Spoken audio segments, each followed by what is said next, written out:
क्रिमिया पर हमला, उसके लिए भी लॉन्ग रेंज मिसाइल्स चाहिए। अब जरा देखिए, ये यूनाइटेड स्टेट्स के पूर्व कमांडिंग जनरल बेन होजेस का बयान इस बारे में क्या आया है। क्रिमिया की जंग से होगा रूस और यूक्रेन युद्ध का फैसला।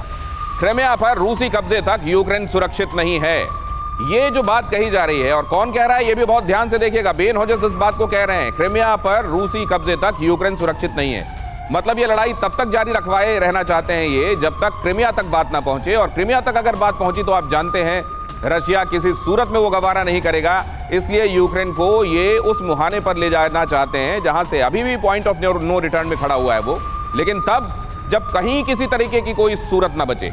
ये कहना कि क्रिमिया पर रूसी कब्जे तक यूक्रेन सुरक्षित नहीं, ये क्या है मनीषा?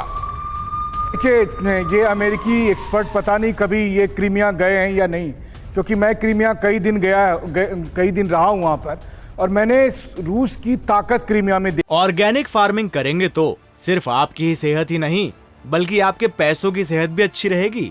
ऑर्गेनिक फार्मिंग सीखनी है तो फ्रीडम ऐप को अभी डाउनलोड करो। देखी है, चाहे वो रूस की आर्मी हो या रूस की नेवी हो, क्योंकि वहां पर ब्लैक सी फ्लीट का हेडक्वार्टर भी है।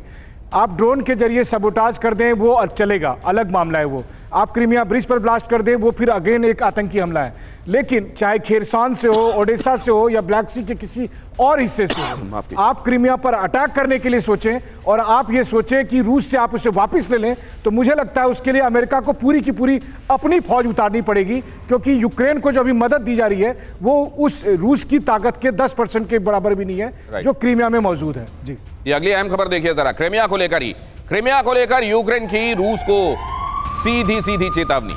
यूक्रेन के खुफिया चीफ ने कहा, क्रिमिया को लेकर रहेंगे 2014 में क्रिमिया से शुरू होकर वहीं खत्म हो जाएगा। क्रिमिया हमें वापस कर दिया जाएगा, ये बात भी कही। 2014 में जहां से बात शुरू हुई खत्म भी वहीं होगी। रूस के न्यूक्लियर वेपन इस्तेमाल से उसका पतन हो जाएगा। अगर वो न्यूक्लियर वेपन के इस्तेमाल के बारे में सोचता है तो वो रूस के लिए खात्मे वाला फैसला होगा। क्रिमिया तो हमें वापस किया जाएगा। रूस के न्यूक्लियर वेपन के इस्तेमाल से खुद रशिया अपनी आखिरी इबारत लिख रहा होगा। जरा देखिए जरा क्या कयामत आने वाली है। और इसीलिए ये इंडिकेशंस और ये स्टेटमेंट्स मिल रहे हैं क्या, या ये दिख तो रहा है लेकिन बात वहां तक नहीं पहुंचेगी। सब शाणे हैं, ये समझने की कोशिश करते हैं। यूक्रेन युद्ध, सवाल क्या, अब क्रिमिया पर होगा हमला। क्या क्रिमिया पर, आप कर्च स्ट्रेट ब्रिज पर तो पहले ही हमला बोल चुके हैं, लेकिन उसके बाद अब खुल्लम खुल्ला हमला बोला जाएगा और उसकी जवाबदेही स्वीकारी भी जाएगी क्या, ये एक बड़ा सवाल है। अमेरिका ने लगाई है आग क्रिमिया पर कब्जे के लिए। कर्च स्ट्रेट ब्रिज उड़ाना होगा। अमेरिकी पूर्व जनरल का बयान कि एक बार फिर से, वो तो तब कोई हमला नहीं था, उसको हमला करो और उड़ाओ उसको, ये कहा जा रहा है। अब जरा देखिए, यूक्रेन का प्रण क्रिमिया को वापस लेकर रहेंगे। यूक्रेन के खुफिया विभाग के चीफ का बयान अभी मैंने आपको बताया।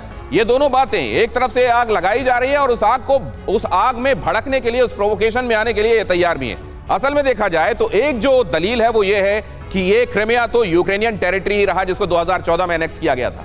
फिर ऐसे में इस टेरिटरी को लेने के लिए अगर हम बात करते हैं तो इसमें कोई भी नाराज होकर कैसे दिखा सकता है? ये तो हमारा लेजिटिमेट राइट है। इसको लेकर जो ये सोच है, इसका क्या कोई काउंटर ओपिनियन हो सकता है क्या? लेकिन जरा ये देखिए, यहां इसको भी समझना बड़ा आवश्यक है।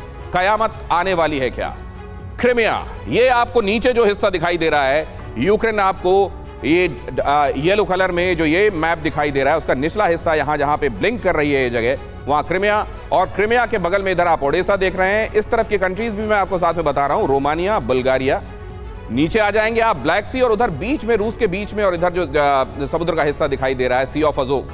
अब ब्लैक सी में अमेरिका के टोही विमान लगातार गश्त लगाते रहे। ग्रेन सप्लाई रूट से हथियारों की ब्लैक सी में सप्लाई भी होती रही है। कहा यह जाता रहा कि ग्रेन, जिन कंटेनर्स में वहां आवाजाही होनी चाहिए ग्रेन की, असल में उसमें छिपाकर हथियार लाने ले जाने का क्रम चल रहा था, और इसीलिए रशिया ने बीच में उस ग्रेन डील से खुद को अलग भी किया था। अब यहां जो ये सब चल रहा है और इसके बीच में क्रिमिया को लेकर बात कही जा रही है। ग्रेन सप्लाई रूट से हथियारों की ब्लैक सी में सप्लाई, यहां लगातार टोही विमानों का उड़ना। यहां आप जानते हैं सेवेस्तोपोल ब्लैक सी फ्लीट में या पहले निशाना लगाया जा चुका है, और कर्च स्ट्रेट ब्रिज को भी पहले टारगेट में लिया जा चुका है। आगे क्रिमिया को लेकर इन बयानबाजियों के बीच में रशिया का माइंडसेट क्या होगा, यह समझना बहुत आवश्यक है। मनीष साहब, बहुत जल्दी से टिप्पणी आपसे चाहूंगा मैं। देखिए, सबसे बड़ी बात यह है कि क्रिमिया रूस के लिए उसके आन बान शान का सवाल है, ये बात हम समझते हैं। दूसरी बात यह है कि मान लीजिए क्रीमिया पर यूक्रेन हमला करके विजयश्री हासिल कर लेता है और रूस कुछ नहीं करेगा, तो आप सोच रहे हैं कि फिर पुतिन का क्या होगा, रूस की सेना का क्या होगा, और फिर कौन सा देश रूस को रूस मानेगा। तो इसीलिए क्रीमिया पर यूक्रेन कब्जा कर ले, ये वाकई में नामुमकिन है। ठीक वैसा ही क्रीमिया पर अटैक मतलब मॉस्को पर अटैक है, और इसीलिए पुतिन अपनी पूरी ताकत लगा देंगे। और फिर मुझे बार बार याद आती है जब पुतिन कहते हैं कि हम उस दुनिया का क्या करेंगे जहां पर रूस ही नहीं होगा। तो क्रीमिया को जीतने का मतलब है कि आप रूस को ही खत्म कर रहे हैं, और ऐसे में पुतिन फिर जो 10,000 से अधिक परमाणु भंडार पर बैठे हैं उसका वो इस्तेमाल करने से भी नहीं हिचकेंगे। जी, ऑर्गेनिक फार्मिंग करेंगे तो सिर्फ आपकी ही सेहत ही नहीं बल्कि आपके पैसों की सेहत भी अच्छी रहेगी। ऑर्गेनिक फार्मिंग सीखनी है तो फ्रीडम ऐप को अभी डाउनलोड करो।